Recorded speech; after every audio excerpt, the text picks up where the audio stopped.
Breaking news చూస్తున్నాం. అధిక వడ్డీల పేరుతో ప్రజలను మోసం చేసిన శ్రేయ గ్రూప్ సంస్థకు బిగ్ షాక్ తగిలింది. ఆ సంస్థ ఆస్తుల జప్తునకు ప్రభుత్వం అనుమతించింది. శ్రేయ గ్రూప్ యజమాని హేమంత్ కుమార్ తో పాటు ఆయన భార్య సంగీతారాయ్ పేరుతో ఉన్న ఆస్తులను జప్తు చేయాలని సిఐటిని ఆదేశించింది.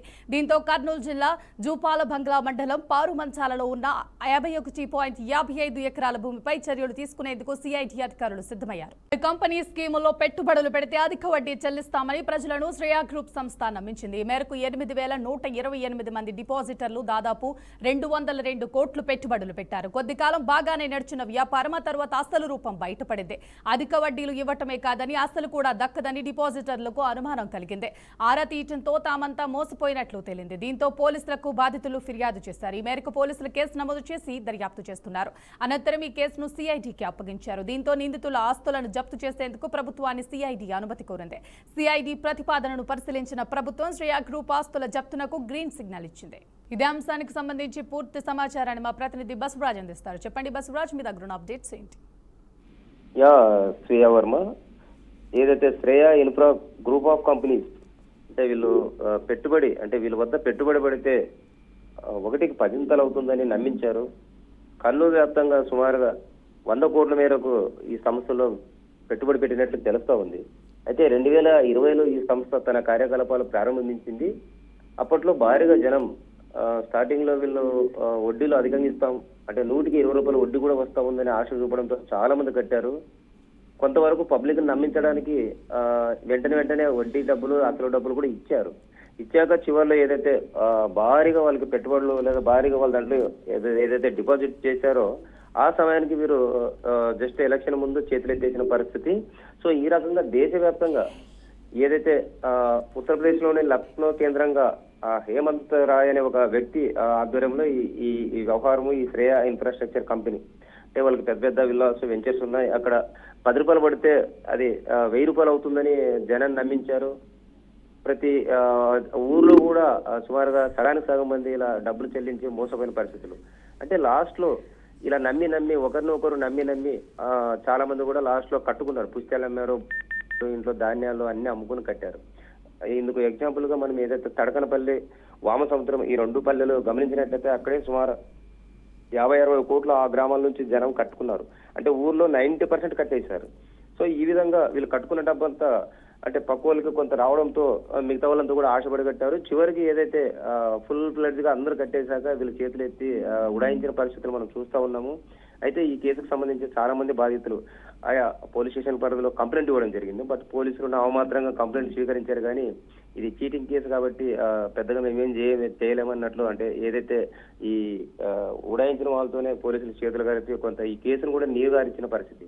అయితే చివరికి సిఐడి ఎట్టకేలకు ఈ కేసును డీల్ చేయడంతో కేసు దర్యాప్తు వేగవంతం చేసి ప్రభుత్వానికి ఒక నివేదిక ఇచ్చింది. చాలా మంది కొంత వేల మంది ఇలా మోసపోయారు, కొన్ని 100 కోట్లు ఫ్రాడ్ జరిగా ఉందంటే ఆ రకంగా ప్రభుత్వానికి విన్నవించుకోవడంతో ప్రభుత్వం కూడా ఈ శ్రేయ ఇన్ఫ్రాస్ట్రక్చర్ అది ఏదైతే ఆ కంపెనీకి సంబంధించిన ఆస్తులను అటాచ్ చేయండి అని ఒక ఏదైతే ఆర్డర్ ఇవ్వడంతో ప్రస్తుతం ఏదైతే కర్నూలు సంబంధించి జూపాడ బంగ్లాలో కొంత భూమిని, అదేవిధంగా కర్నూలులో అంటే బెల్లిగడ్డ ప్రాంతంలో ఉన్న కొన్ని ప్లాట్స్ ను కూడా సిఐడి అటాచ్ చేసుకున్న పరిస్థితి. సో ఈ శ్రేయ కంపెనీ ఈ ఆస్తులను అటాచ్ చేసి అంటే తద్వారా ఆ డబ్బులు కూడా ఏదైతే నష్టపోయిన బాధితులకు ఇవ్వాలని ఆ దిశగా చర్యలు అయితే తీసుకుంటున్నారు పోలీసు అధికారులు. మరి చిట్ట చివరకు ఎంతమందికి న్యాయం జరుగుతుంది ఏంటనేది చూడాలి. బట్ ఈ విధంగా ఏదైతే హేమంత్ రాయ్ ఆయన ఏదైతే లక్నో కేంద్రంగా ఈ వ్యవహారం నడిపినాడో ఆయన చాలా జల్సాలకు అలవాటు పడి అంటే విదేశాల్లో తిరుగుతూ ఎంజాయ్ చేస్తూ అంటే ఫారిన్ ట్రిప్పులు చేస్తూ ఈ డబ్బులతో కూడా విచ్చలవిడిగా వృధా ఖర్చు చేసినట్లు లేదా తాను జల్సాలకు వాడుకున్నట్లు తెలుస్తా ఉంది. మరి చాలా మంది కూడా వాళ్ళని ఎదుర్కొని ఫైట్ చేశారు. కొంతమంది అంటే బలంగా అడిగిన వాళ్ళకి కొంత డబ్బు ఇచ్చేశారు. ఇంకా సామాన్య జనం ఎవరిని అడగాలో అర్థం కాక పోలీసులను ఆశ్రయిస్తే ఎందుకు ఇలా అనాలోచితంగా కట్టారు, డబ్బు ఆశ చూసిపోయారు అని పోలీసులు చీవాట్లు పెట్టడం వల్ల ప్రజలు ఎక్కడ పోలేక చాలా మంది కూడా ఉన్న చోట ఇంకా నష్టపోయామని చెప్పి కుమిలిపోతున్న పరిస్థితులు. అంటే ఈ విధంగా ఆశ చూపి అంటే ఏదైతే 100 కడితే 200 వస్తుందన్నందుకు అలా ఆశ చూసి చాలా మంది కట్టుకున్న పరిస్థితులు. బట్ తాజాగా అయితే సిఐడి ఈ కేసును చాలా సీరియస్ గా తీసుకుంది. మరి దర్యాప్తు ముమ్మరం అవుతున్న నేపథ్యంలో మరి ఆస్తులు అటాచ్ చేసి ఏ విధంగా అవి బాధిత జనాన్ని చూడాలి. బసవరాజ్, 8,128 మందిని నిండా ముంచేసి శ్రేయ గ్రూప్ అధినేత మీద ఎటువంటి కఠిన చర్యలు తీసుకోవాలనుకుంటున్నారు అధికారులు? తాజాగా ఇప్పటిదాకా జరుగుతున్న పరిస్థితులను బట్టి చూస్తుంటే శ్రేయ ఇన్ఫ్రా గ్రూప్ కంపెనీ యజమానిపై ఎలాంటి అంటే చర్యలు అయితే లేవు. అన్ని స్టేషన్లో అన్ని చోట్ల కూడా అంటే బాధితులు నష్టపోయిన వాళ్ళు కంప్లైంట్ ఇవ్వడం జరిగింది. బట్ ఆ కంప్లైంట్ గానే ఉంది. ఆయన్ని అరెస్ట్ చేసినలే, ఆయనకి అరెస్ట్ వారెంట్ ఇచ్చే పోలీసులు ఆరోపణలు తీసుకున్న పరిస్థితిలే. ఎందుకంటే ఆయన చాలా అందనత ఎత్తులు, సామాన్యులకు అందనత ఎత్తులు, రాజకీయ పైరవీలతో ఎక్కువ డబ్బులు కాబట్టి కొన్ని వందల కోట్లు జమ చేసుకున్నాడు కాబట్టి పోలీసులు కూడా తన గుప్పిట్లో పెట్టుకున్న పరిస్థితులు కనిపిస్తున్నాయి. బట్ సిఐడి ఈ విషయంలో మరి ఎంత సీరియస్ గా ముందు పోతుందో అంటే ఖచ్చితంగా అయితే ఆయన అరెస్ట్ చేయాలనే డిమాండ్ అన్ని చోట్ల వినిపిస్తా ఉంది. బట్ ఇప్పటికే ఆయన ఎవరికి దొరకకుండా అంటే పోలీసులు కళ్ళగప్పు కావచ్చు, లేదా నాయకుల యొక్క వాళ్ళ బ్యాక్గ్రౌండ్ లేదా వాళ్ళ అండతో ఆయన తప్పించుకు తిరుగుతున్న పరిస్థితులు. మరి ఉత్తరప్రదేశ్ లక్నో కేంద్రంగా ఈ వ్యవహారం అంతా సాగింది. దేశవ్యాప్తంగా కూడా చాలా చోట్ల అనేక రకాలుగా కంప్లైంట్ పేరు మారుస్తూ కంప్లైంట్ పేరు పెట్టి మీరు మా దాంట్లో పెట్టుబడి పెడితే ఇక్కడ ప్రధానంగా ప్రజలు ఎక్కడ ఆశపడ్డారంటే ఏదైనా ఒక మనిషి 1 లక్ష రూపాయలు పెడితే మీకు 1 year లోపల 2 లక్షలు వచ్చేస్తాయి, అంటే నెలకు 20,000 30,000 వడ్డీ వస్తా ఉంది అని ఈ విధంగా నమ్మించడంతో చాలా మంది పేదలు పల్లెల్లో అప్పు సొప్పు చేసుకుని ఉన్న ఇంట్లో కొంత నగలు, బంగారు ఇవన్నీ కూడా తాకట్టు పెట్టి కట్టుకున్న పరిస్థితులు. అంటే కొందరికి ఇవ్వడం వల్ల గ్రామంలో 10 మందికి ఇస్తేనే తర్వాత 100 మంది కట్టారు, ఆ 100 మందికి ఇస్తే తర్వాత 1000 మంది కట్టారు. ఈ రకంగా అందరిని మోసం చేసి కొన్ని వేల మంది కట్టాక ఆయన ఉడాయించినట్లు మనకు తెలుస్తా ఉంది. బట్ పోలీసులు మాత్రం ఈయన అరెస్ట్ చేస్తారా, ఈయన పైన కఠిన చర్యలు ఉంటాయా, లేదా ఆమ్యామ్యాలు అందుకుని పోలీసులు కూడా తూటు మంత్రంగా చేసి నీరు గారిస్తారా ఏంటో చూడాలి. మరి బసవరాజ్, అసలు బాధితులు ఎంతమంది ఉన్నారు, ఇందులో ఎంతమంది కంప్లైంట్ చేయడం జరిగింది, ఎన్ని ఎఫ్ఐఆర్లు నమోదయ్యాయి? కర్నూలు మనం గమనించినట్లయితే కర్నూలుకు సంబంధించి 10-12 మంది ఏదైతే పోలీసులను ఆశ్రయించి కేసులు పెట్టడం జరిగింది. అదే విధంగా ఇక్కడ కొన్ని ఒక 8-10 పల్లెలు ఈ శ్రేయ కంపెనీ చేతిలో దారుణంగా మోసపోయిన పరిస్థితులు. కొన్ని వందల మంది కర్నూలు జిల్లాకు సంబంధించి సుమారుగా 80 కోట్ల పైన టర్న్ ఓవర్ అయిందని మనం అంటే బాధితులు చెప్తా ఉన్న దాన్ని బట్టి మనకు తెలుస్తూ ఉంది. కొంతమంది అప్పు చేసి ₹1 కోటి కూడా ఈ శ్రేయ ఇన్ఫ్రాలో డిపాజిట్ చేసినట్లు తెలుస్తా ఉంది. తడకనపల్లి గ్రామానికి చెందిన ఒక మహిళ అంటే వాళ్ళ సరౌండింగ్ బంధుమిత్రులు అందరితో 1 crore వరకు డిపాజిట్ చేసింది. అది ఏదో 2 కోట్లు 3 కోట్లు వస్తుందని ఒక ఆశతో ఈ విధంగా ఒక కుటుంబంలోనే ఇంత డబ్బు కట్టారంటే దీన్ని బట్టి అర్థం చేసుకోవచ్చు ఈ కంపెనీ అంటే సామాన్య జనానికి ఎలా ఎరవేసింది, ఎంత ఆశ చూపిందని. కర్నూలు పరిధిలో అంటే మనకు అందిన సమాచారం మేరకు కొన్ని వేల మంది బాధితులు ఉన్నట్టు తెలుస్తా ఉంది. ఇందులో ఒకరిద్దరు గట్టిగా దబాయించి మీడియాకి చెప్తాము లేదా మీ అంత చూస్తామని కొంచెం పొలిటికల్ బ్యాక్గ్రౌండ్ తో దబాయించిన వాళ్ళకి ఆయన డబ్బులు ఇచ్చుకున్నట్లు తెలుస్తా ఉంది. బట్ సగటు మనిషి ఏదైతే అండదండలు లేని వ్యక్తులకు అయితే చాలా వరకు కొన్ని వందల వేల మందికి చీటింగ్ చేసినట్టు మనకు తెలుస్తా ఉంది. బసవరాజ్, ఇప్పుడు బాధితులు 8,128 మంది ఉన్నారు. ఈ 8,128 మంది కూడా ఎన్ని ఇన్స్టాల్మెంట్స్ కట్టారు, ఎవరి మీద ఏమన్నా రిజిస్ట్రేషన్స్ ఏమన్నా అయినాయా, అసలు కాలేదా? అంటే ఇక్కడ ఈ శ్రేయ కంపెనీ దేశవ్యాప్తంగా ఈ వ్యవహారం జరిపింది. అందులో భాగంగా ఏదైతే దక్షిణ భారతదేశంలో ప్రధానంగా మన కర్నూలు ప్రాంతం అంటే ఇటువైపు మనం చూసుకున్నట్లయితే ఆంధ్రప్రదేశ్ లో ఉత్తరప్రదేశ్ ఈ కంపెనీ ఈ వ్యాపారాన్ని ప్రారంభించింది. అంటే వెంచర్, రియల్ ఎస్టేట్ వెంచర్ అంటే భూమి మీద పెట్టుబడి పెడితే మాకున్న వెంచర్ లో మేము ₹1 కోటి పెట్టుబడి పోతే 100 కోట్లు మాకు వస్తుందని వాళ్ళు ఫస్ట్ అంటే పబ్లిక్ నమ్మించారు.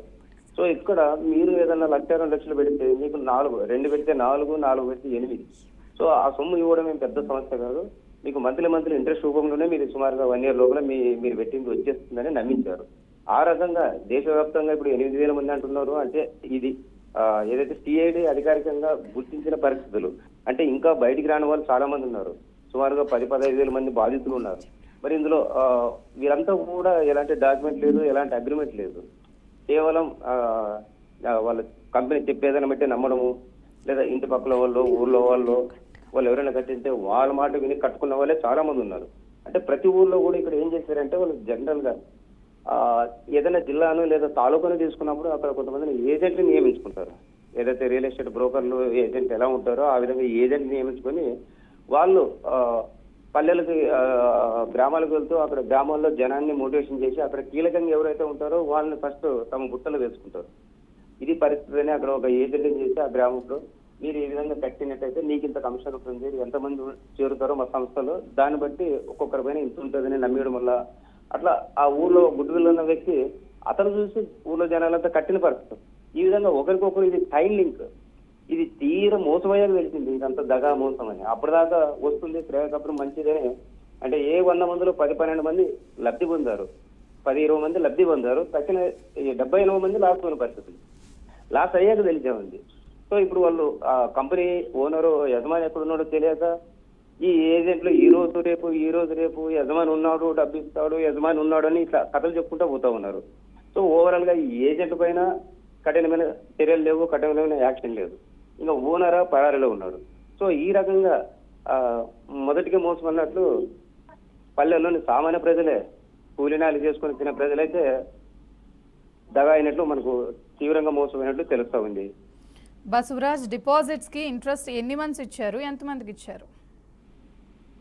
డిపాజిట్ రిటర్న్ అనేది అందరికి ఇవ్వలేదు, కానీ మనం ఎగ్జాంపుల్ ఒక గ్రామానికి సంబంధించి ఒక 100 మంది కట్టారనుకోండి, అందులో ఒకరిద్దరు పొలిటికల్ బ్యాక్గ్రౌండ్ ఉండి వాళ్ళ పొలిటీషియన్ తో ఫోన్ చేపించి పలానా ఓనరు పలానా యజమాని అని చెప్పి అట్లా బెదిరించిన వాళ్ళకి ఒకరిద్దరికి పైసలు ఇచ్చారు. 90% ఎవరికి ఇవ్వలే. వాళ్ళంతా కూడా డిపాజిట్లు వేలల్లో పెట్టి దిక్కులు చూస్తున్న పరిస్థితి.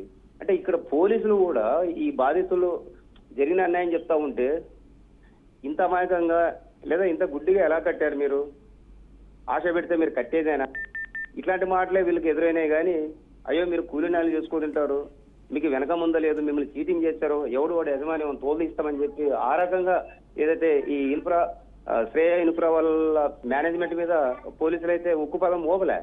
సో జనం కూడా స్టేషన్కి పోయినా ఇప్పుడు చేతులు కాలేదు సార్, ఎక్కడ కంప్లైంట్ ఇచ్చినా ఏముంది, డబ్బు పోయినట్లే కదా, ఇంకా పోలీసులు మమ్మల్ని 2 మాటలు అంటారు అనే పరిస్థితిలో చాలా మంది బాధితులు మిన్నకుండా పోతున్నారు. సో ఓవరాల్ గా 4 మేలు జరిగితే మాకు జరుగుతుందని 90% ఆ రకంగా ఎదురు చూస్తా ఉన్నారు. మరి ఇప్పుడు సిఐడి దీన్ని ఎంత సీరియస్ గా చూసుకుంటుంది, ఎంత మేరకు వీళ్ళకి న్యాయం చేస్తుందో చూడాలి మరి మనం. బసవరాజ్, జప్తు చేసిన ఆస్తుల విషయంలో ప్రభుత్వం తదుపరి చేపట్టే చర్యలు ఏమనుకోవచ్చు? జనరల్ గా ఇప్పుడు ఇదైతే శుభ పరిణామమే. ఏదైతే సిఐడి కేసులు దర్యాప్తు చేయడము, సిఐడి ద్వారా ఏదైతే శ్రేయ కంపెనీ ఆస్తులు ఎక్కడున్నాయో గుర్తించి అవి అటాచ్ చేయడము కొంత బాధితులకు మేలు జరుగుతుందని ఆశించవచ్చు. బట్ ఇక్కడ ఆ ఆస్తుల విలువెంత, బాధితులు చాలా మంది ఈ శ్రేయ కంపెనీలో డిపాజిట్ చేసింది ఎంత, మరి అది ఎక్కడి దాకా వస్తుంది, అంటే డిపాజిట్ చేసిన మొత్తం వస్తుందా, లేదా అందులో బాధితులకి పెట్టిన దాంట్లో సగం ఇస్తారా, అంటే ఆస్తుల యొక్క విలువ ఎంత అనేది ఇంకా తేల్చాలి. బట్ జూపడ్ బంగ్లా పరిధిలో కొంత ఆస్తులు ఉన్నాయని, అదేవిధంగా కర్నూలులో కూడా ఉన్నాయని చెప్తా ఉన్నారు. మరి అవి మార్కెట్ వాల్యూ ఎంత ఉంది, ఆ డబ్బు ఎంత, మరి దానికి డిపాజిట్ చేసిన డబ్బుకి సరితూగుతుందా లేదా, మరి దాన్ని బట్టి బాధితులకు ఏ మేరకు న్యాయం జరుగుతుందో ఇంకా ముందు తెలవాలి. బసవరాజ్, ఆస్తుల్నే కాకుండా యాజమాన్యాన్ని ప్రశ్నించి లేక అరెస్ట్ చేసే అవకాశం ఉందంటారా? ఈ యాజమాన్యాన్ని ఇప్పట్లో అయితే అరెస్ట్ చేసే పరిస్థితులు కనిపించట్లే. ఎందుకంటే ఓవరాల్ గా యజమాని ఇది గత 1 year 2 years నుంచి ఈ ఫైట్ జరుగుతూ ఉంది. గత ఏదైతే 2019 ఏదైతే ఎలక్షన్ ముందు ఆ ఎలక్షన్ ముందు వీళ్ళు ఉడాయించి ఏదైతే ఎలక్షన్ అంటే జనరల్ గా వీళ్ళు ఏం చెప్పారంటే 2024 ఎలక్షన్ అప్పుడు ఈ కంపెనీ కొంత ట్రాన్సాక్షన్స్ బంద్ చేసింది. బంద్ చేస్తూ బాధితులకు ఏదైతే ఎలక్షన్ ఉంది, ఎన్నికల కోడ్ ఉంది, సో మీరు చేసిన డిపాజిట్ పైన ఇంట్రెస్ట్ మాకు ఇవ్వడానికి కుదరదని ఆ రకంగా అంటే బూచి చూపి లేదా సాకు చెప్పి మొత్తాన్ని కూడా వేయించారు. అప్పట్లో జనం కూడా ఎలక్షన్ ఉంది కాబట్టి ఎన్నికల కోడ్ ఉంటుంది కాబట్టి సో తనిఖీలు ఎక్కువ ఉంటాయి, సో వీళ్ళు ట్రాన్సాక్షన్ లేదు, డబ్బులు మాకు ఇవ్వట్లేదని అనుకున్నారు. ఆ తర్వాత వీళ్ళు శాశ్వతంగా ఇంక ఇవ్వడమే మర్చిపోయారు. సో ఈ రకంగా కూడా బురుడు కొట్టించి వీళ్ళు అప్పటి నుంచి పరాల్లో ఉన్నారు. బట్ ఈయన ఏదైతే విదేశాల్లో ఏదైతే ఇండియన్ వదిలి విదేశాల్లో ఎంజాయ్ చేస్తున్నాడు హేమంత్ అనే ఒక యజమాని, ఆయనతో పాటు అనేక మంది అంటే దీంట్లో కొంత లేడీస్ పాత్రలు కూడా ఉన్నాయి. అంటే వాళ్ళ ప్రమేయంతో కూడా ఇతను కొందరిని అన్యాయులు అనవచ్చు, లేదా కొంతమందిని తన చెప్పు చేతుల్లో ఉండే మనసును పెట్టి కూడా కొంత డ్రామాలు ఆడుతున్నట్లు మనకు తెలుస్తూ ఉంది. కాబట్టి మొత్తం మీద పరిస్థితులు అయితే కనిపించట్లేదు. అరెస్ట్ అయితే ఎప్పుడు అవ్వాల్సింది, ఈ కేసు ఇంతవరకు సాగదీసి ఇంత నీరు కాచాక సో ఆయన్ని మ్యాక్సిమం మళ్ళీ సిఐడి ఏదైనా ఆస్తులు అంటే పూర్తిగా ఆస్తులు ఏదైనా అంతా తెలుసుకొని లేదా అటాచ్ చేశాక ఏదైనా చర్యలు తీసుకుంటారో మరి ఏమో చూడాలి. Thank you Basavaraj, thanks for the update.